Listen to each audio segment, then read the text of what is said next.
Odonil জিপা presents রানী রাসমণি।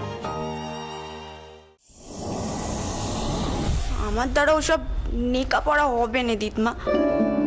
এক কথা কান আমি তোমায় জানিয়ে রাখলুম। তুমি তো জানো আমার মাথা কানা বড় ভোঁতা। আর এই কথা কান তুমি তোমার নাতিকেও একটু বুঝিয়ে কয়ো তো।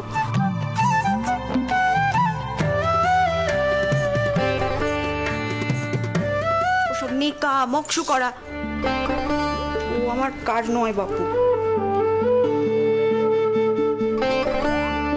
আমি গেলাম।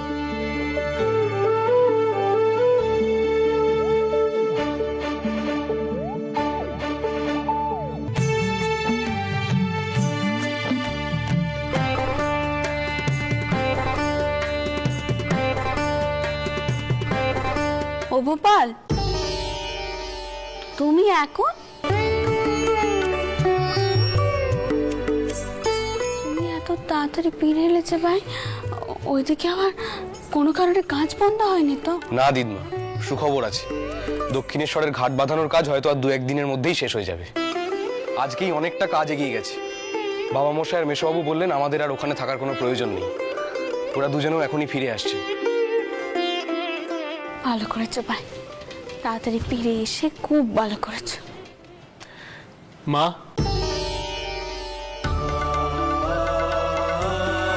মা তাহলে আপনি সুখবর পেয়েছেন তো?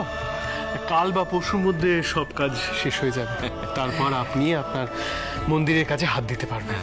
এবং মা, ব্রাহ্মণরা কিন্তু আর আসেনি। আমার মনে হয় ওনারা চুপ করে গেছেন। আমি কিন্তু আর কোনো চিন্তার কারণ দেখছি না সত্যি। যদিও বা সেই বিষয়ে আমি খুব একটা নিশ্চিন্ত হতে পারছি না। কেন কেন? এখন এসব কথা থাক। বাবা রামচন্দ্র, তুমি আমাকে একটা কথা কও দেখি, বাড়ির সাথে যে গাঁট বাঁধানো হচ্ছে তা টেকসই হবে তো? ওই গঙ্গায় কিন্তু মাঝে মাঝে বান আসে, জলের ধাক্কা সইতে পারবে তো?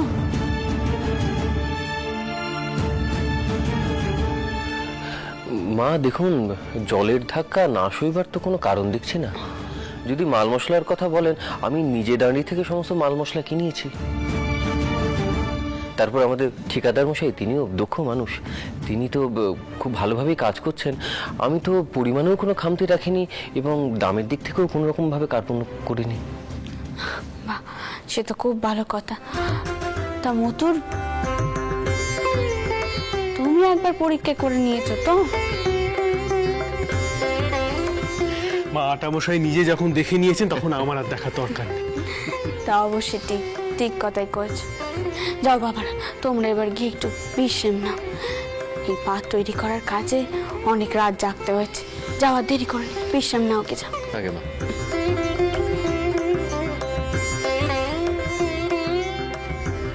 কি দাদু ভাই, তুমিও যাও নিজের ঘরে, যাও।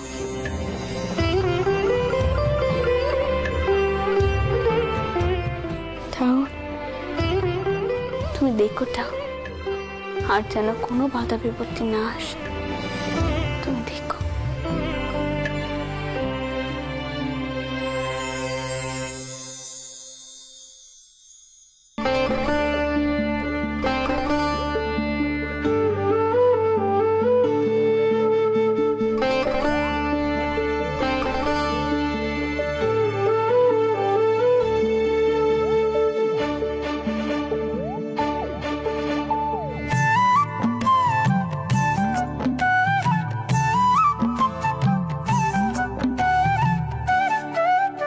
নিশ্চয়ই ওইখানা নিয়ে কিছু করা হয়নি। মাথায় বুদ্ধি নেই, ভোঁতা, এইসব অজুহাত দেওয়া হবে তো? দেখুন, আমি তো আপনাকে বুদ্ধি খাটাতে বলিনি। আমি শুধু বলেছিলাম আমার হাতের লেখাটার উপর মকশ করতে। কিন্তু ওই সময়ের মধ্যে আরো 10টা অন্য কথা বললে আপনার ঢের বেশি সুবিধে, তাই তো? এক্ষুনি তো বলবেন খাবার আনি, জল আনি, বাতাস করি। আসো। থাক, আর কোনো অজুহাত আমি শুনতে চাই না। দিদমার সঙ্গে ঘরে আপনি কি কথা বলছিলেন সে সবই আমি শুনেছি। কিন্তু একখানা কথা আমি আপনাকে স্পষ্ট জানিয়ে দিচ্ছি, লেখাপড়া আপনাকে করতেই হবে।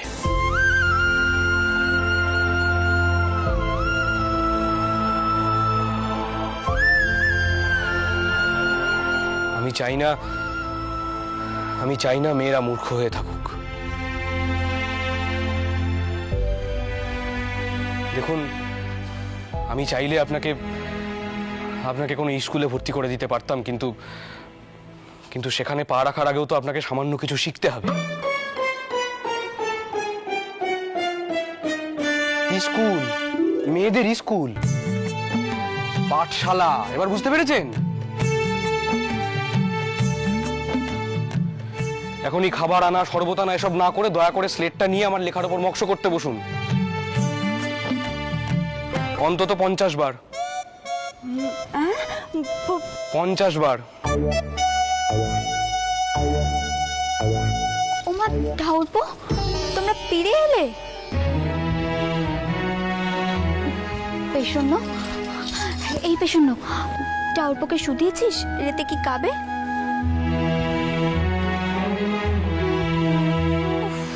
তোকে নিয়ে আর পারিনি। আমায় ক্ষমা করবেন বৌঠান, আমি কিছু খাবো না। আমার এই খাবার, জল, বাতাস কিচ্ছুর কোনো প্রয়োজন নেই। সেসব আমি সব নিজে নিজে করে নিতে পারি।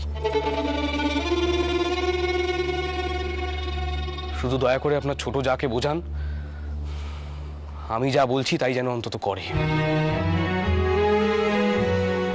তাহলেই আমি ধন্য।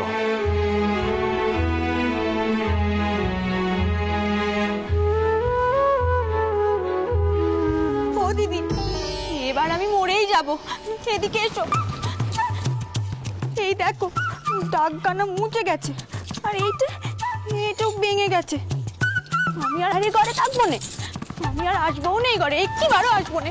না বাবা। পেশন্য, এই পেশন্য কোথায় যাচ্ছিস? শোন, মহা বিপত্তি হলো।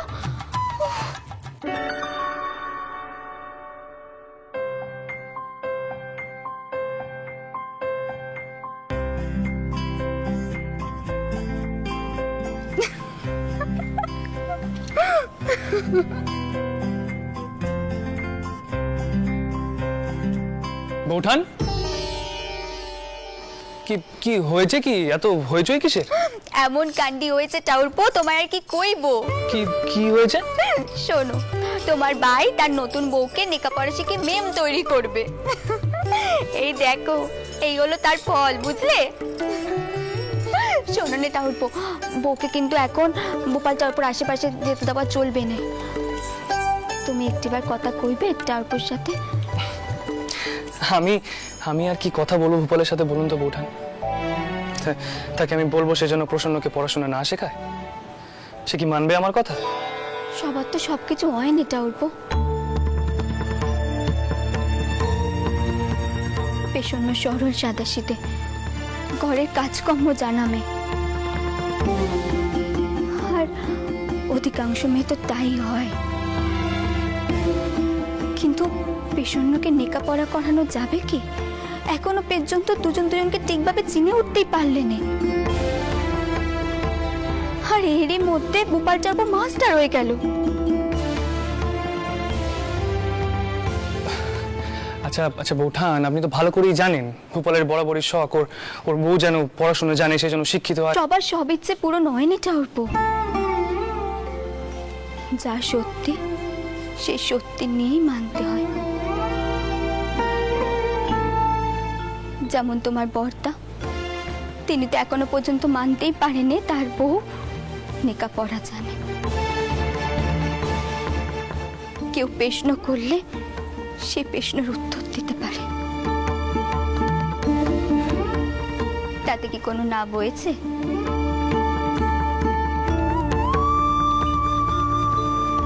আচ্ছা বৌঠান, আপনি চিন্তা করবেন না। আমি ভূপালের সাথে কথা বলছি, ওর সাথে।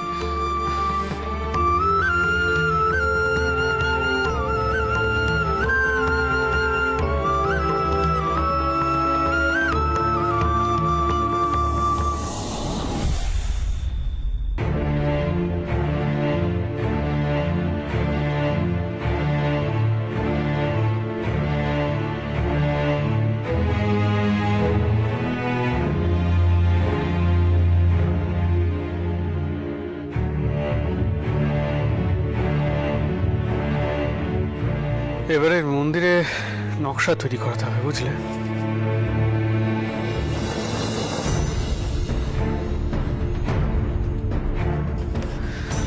ঘাট আর পাড় বাঁধানোর কাজ শেষ হলেই মন্দিরের নকশা নিয়ে বসতে হবে।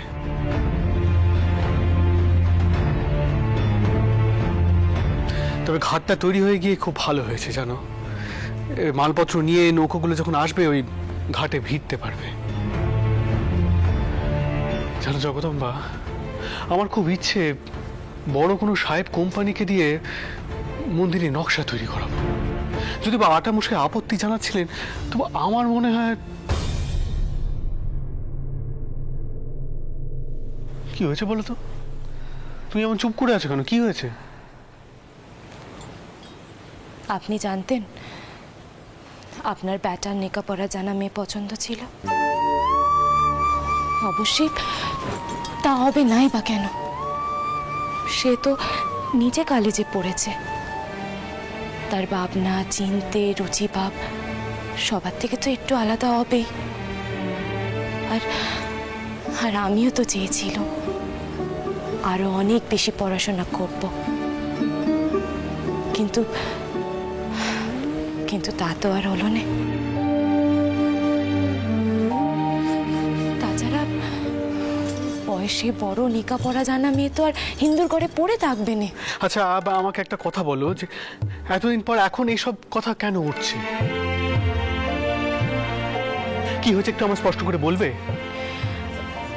ভূপাল চাইছে পেশন্য লেখাপড়া শিখুক।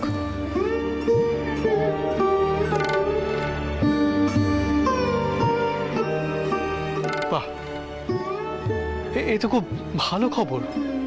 লেখাপড়া শেখা তো ভালো, খুব ভালো।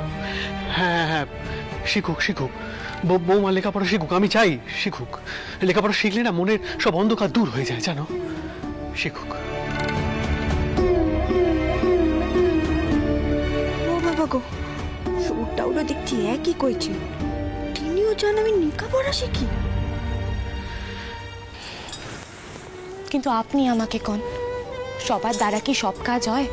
হয়নি তো। দেখুন, আমি আপনাকে কইছি পেশন্য দ্বারা এসব কাজ হবে না। এর মাঝখান থেকে বেচারির যন্ত্রণা বাড়বে। যাক, আর কেউ না বুঝুক, মা অন্তত বুঝেছে।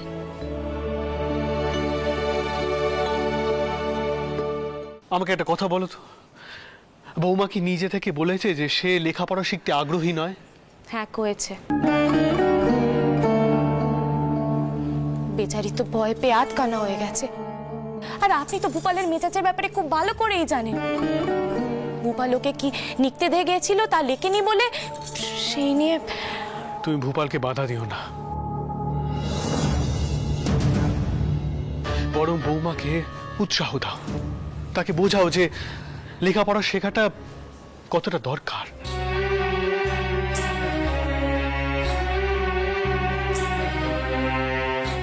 লেখাপড়া শিখলে কতটা উপকার হয় তাকে বোঝাও, শেখাও।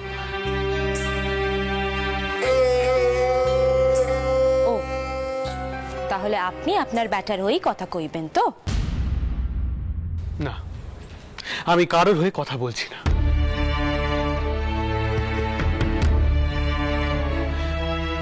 আমি শুধু এটাই বলছি যে ভূপালের এই কাজকে আমি সমর্থন করি।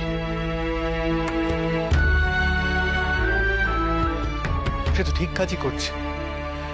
আর বাবা মশাই আধুনিক মনের মানুষ ছিলেন। উনি তোমাদের লেখাপড়া শিখিয়েছিলেন। আর উনি যদি তোমাদের লেখাপড়া না শেখাতেন তাহলে আমি সেই কাজটা করতাম। তোমায় লুকিয়ে লুকিয়ে স্কুলে নিয়ে গেছিলাম কিনা? গেছিলুম তো। সে তো আমার ইচ্ছে ছিল বলে। আমার যদি ইচ্ছে না থাকতো। দেখো, তারও ইচ্ছে জন্মাবে। এই তো আর প্রথম প্রথম অত সহজে খাওয়া যায় না। খেতে খেতে অভ্যেস হয়ে যায়। সেরকমই হবে, তুমি দেখো। আর যদি আমায় জিজ্ঞেস করো তো আমি বলবো লেখাপড়া শিখতে গেলে একটু বকাঝকা মাটা খেতে হয়, নাহলে লেখাপড়া শেখা যায় না।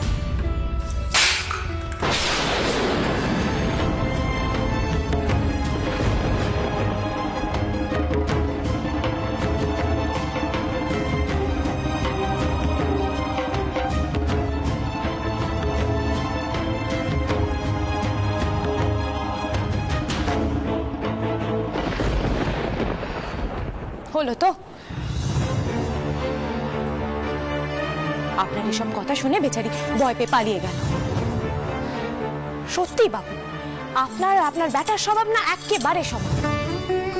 খালি ভাবেন যে বকাচকা করলেই সব কাজ উদ্ধার হয়ে যায়। এই শূন্য হয়তো আমাদের কাছে টাই নিতে এসেছিল, কিন্তু আমি বই কি মেয়েদেরকে দিয়ে যদি কোনো কাজ করাতে হয় না, তা তাদেরকে মিষ্টি ভাষায় বোঝাতে হয়। এভাবে বকাচকা করে মেজাজ গরম করলে হয় না। থাক, আপনাকে আর কি কইব, আপনার আর আপনার ব্যাটার স্বভাবেই নেই মিষ্টিভাবে কারোর সাথে কথা কওয়া।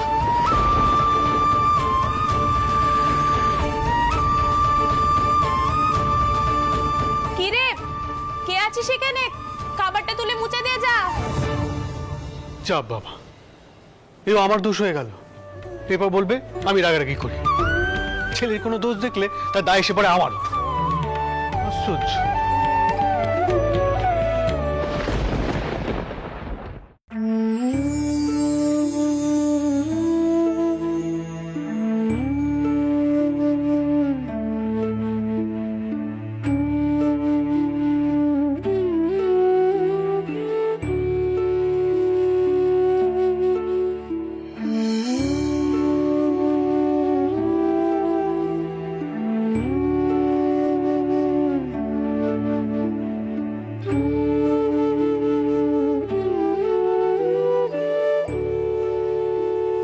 একদিনে মন্দিরের কাজে হাত দিতে পেরে খুব নিশ্চিন্তি লাগছে রঘুবী, খুব নিশ্চিন্তি লাগছে।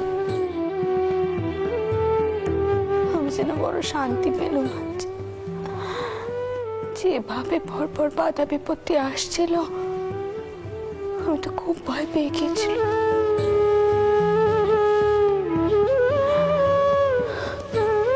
তুমি দেখো তা, তুমি দেখো, আর যেন কোনো বাধা বিপত্তি না আসে। তুমি দেখো, সব কাজ যেন এবার থেকে নির্বিঘ্নে হয়। আমি যেন মায়ের আদেশ পালন করতে পারি।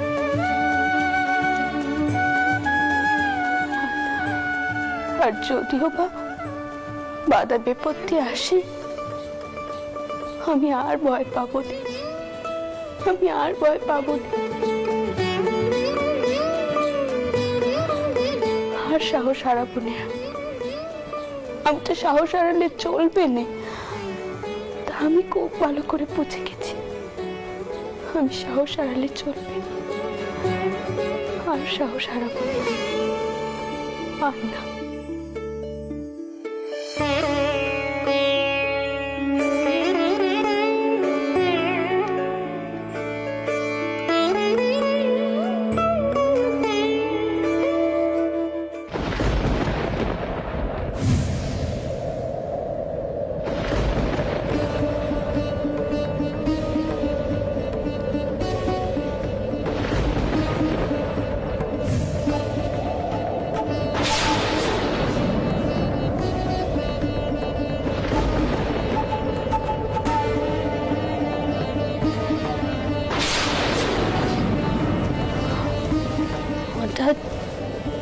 হঠাৎ এমন সময় দমকা হাওয়া এলো কেন? কিছু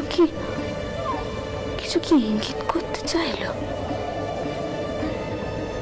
কিসের সংকেত হাওয়া? কিসের সংকেত?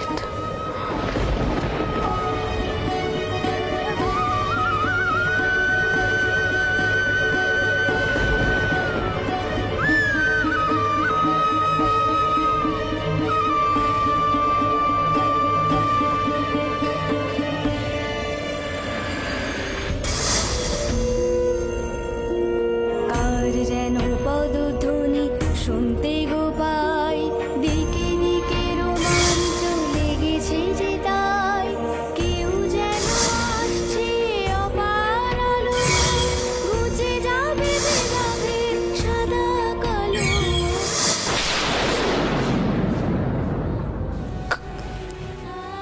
দেখলো আমি